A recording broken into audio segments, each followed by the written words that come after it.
Ito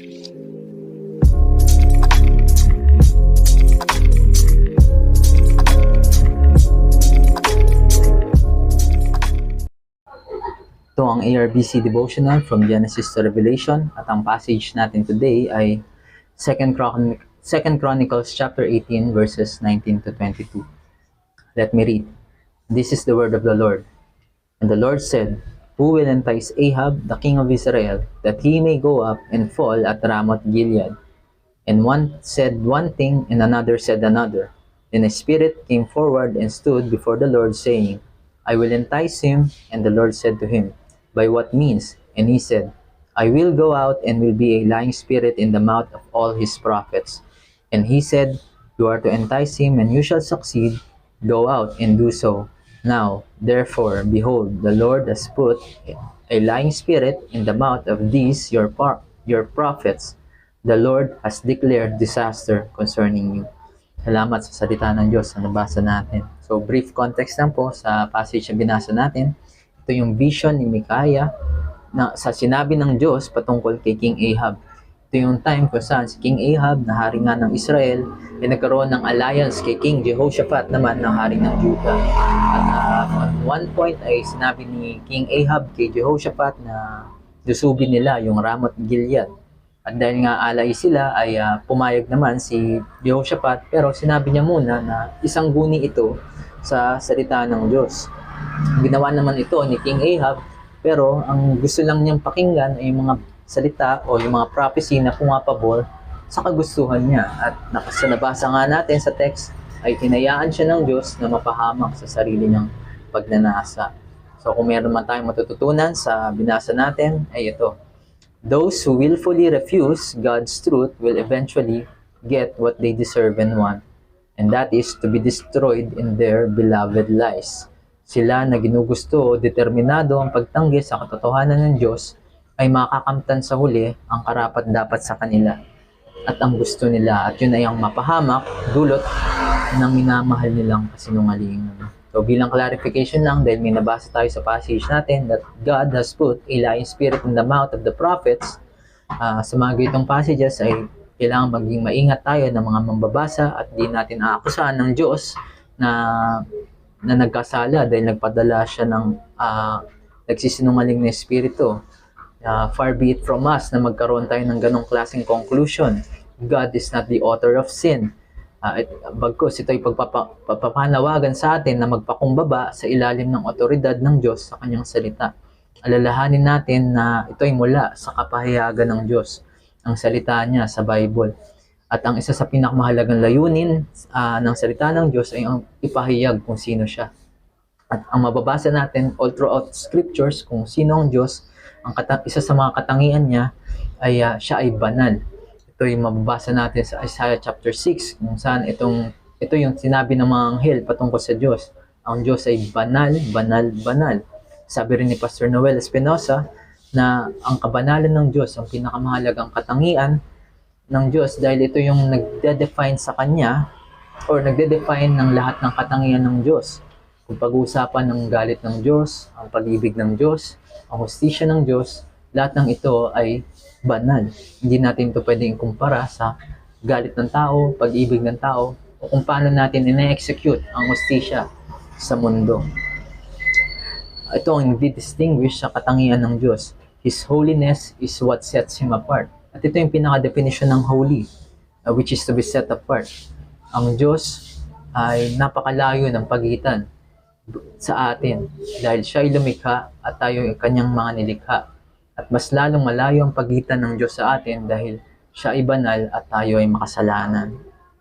Kaya kung may dahilan man, ba't naglagay ng sinungaling na espiritu ang Diyos sa bibig ng mga propeta na pinapakinggan ni Haring Ahab, ay hindi kailanman ang dahilan nito ay dahil tinulak ng Diyos na magkasala si Haring Ahab.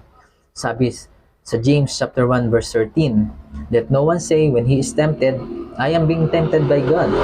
For God cannot be tempted with evil, and He Himself tempts no one." Ang Diyos ay hindi natutokso ng kasamaan dahil galit nga siya sa kasamaan. Galit siya sa kasalanan. Kaya paano niyang itutulak ang sino man sa bagay na ikagagalit niya? Sinabi pa ni James that each person is tempted when he is lured and enticed by his own desire. Mga desire natin, kapag in-entertain natin, ang siya nagtutukso sa atin na magkasala. Ang desire dito, kung paano ginamit yung salita nito, ito ay pumapatungkol sa lust o yung mga makasalanang pagnanasa. Kaya si Haring Ahab, he is enticed by his own desire.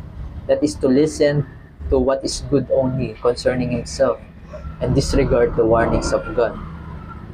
Ito rin yung sinabi niya kay King Jehoshaphat nung nagtanong siya kung may iba pa bang propeta sa lugar nila. Dahil lahat ng mga propeta ni King Ahab ay puro positibo lang yung sinasabi na ibibigay sa kamay nila yung Ramoth Gilead. Sabi ni Ahab, meron pa, pero ayoko sa kanya, galit ako sa kanya, kasi hindi niya sinasabi, or ang sinasabi lang niya ay mga against sa akin. Kaya kung may espiritu man dito na nag-entice kay Haring Ahab, ay ito ay sa kadahilanan na rin na ito yung gusto niyang mangyari. Hindi binago ng Diyos yung isipan niya, but instead, hinayaan ng Diyos si King Ahab sa makasalanan niyang pagnanasa. Ito rin yung sinabi ni Micaiah sa vision niya. When he saw God sitting on the throne, tinanong ng Diyos, who will entice Ahab that he may go up and fall at Ramoth Gilead? So, kung alalahanin din natin na ito rin yung tinuturo ni Apostle Paul sa Book of Romans sa kanila na pinagpapalit yung katotohanan ng patungkol sa Diyos sa kasinungalingan. Sabi doon that God gave them up to the lust of their hearts. Kaya ito yung makikita natin sa katigasan ng puso ni King Ahab na manatili sa kung ano lang gusto niyang marinig ay hinayaan siya ng Diyos and eventually ikinamatay niya. Pero ganun pa man ay huwag natin sanang maisip na nag-give up agad ng Diyos King Ahab. In fact, God is very gracious sa kanya dahil pinadala ng Diyos si Jehoshaphat, hari ng Judah na lumalakad according sa kalooban ng Diyos, kagaya ng kanyang ama na si David. It was King Jehoshaphat who put on the brakes kay King Ahab when he was rushing to go against Ramoth Gilead. At sinasabi niya na, kasama mo ako sa digmaan, sa pakikipagdigma. Pero i-inquire muna natin ito sa salita ng Diyos. Ganon din, si Micaiah, binigay din ng Diyos si Micaiah kay King Ahab. Si Micaiah ay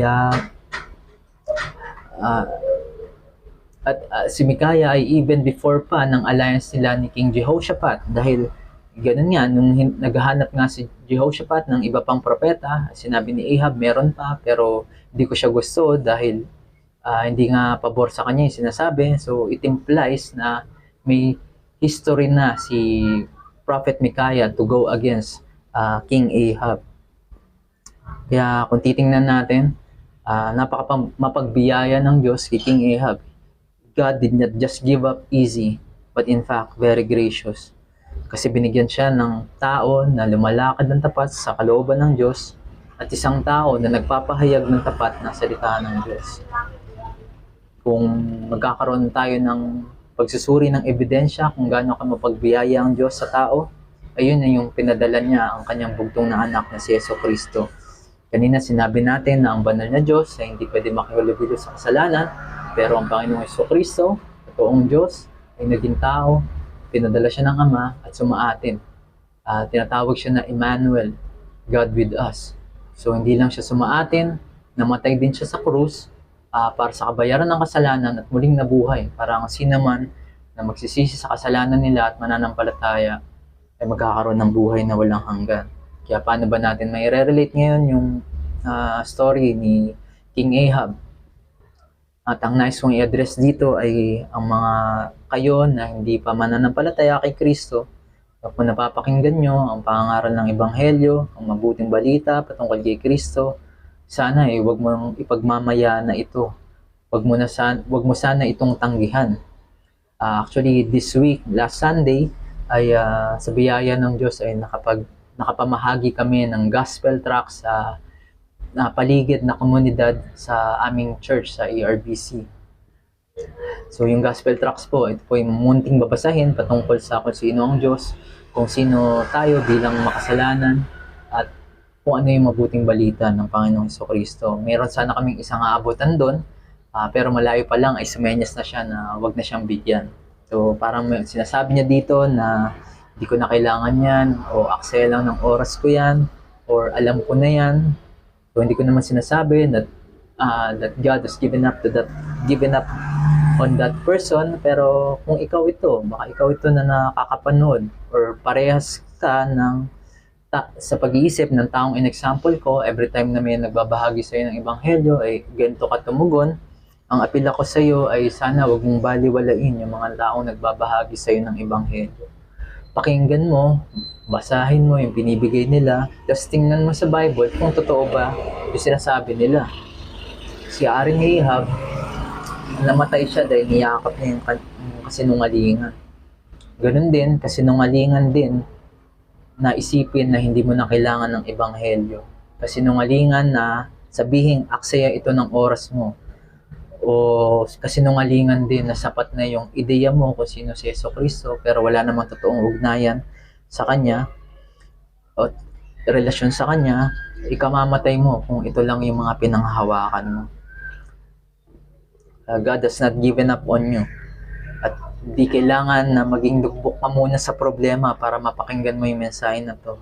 Even if you're well off, even if you are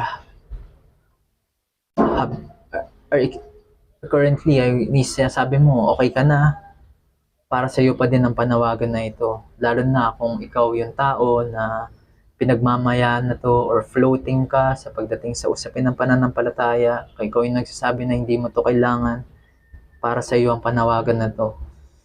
There is no middle ground. It's either you are in Christ or you are against Christ. Kakampi ka ba ni Kristo o kalaban ka ba niya?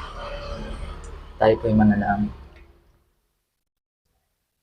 Aming Diyos, marami pong salamat, Panginoon, sa nabasa namin at napag-aralan sa 2 Chronicles patungkol sa kay King Ahab na pinabayaan nyo sa kanyang sariling kagustuhan.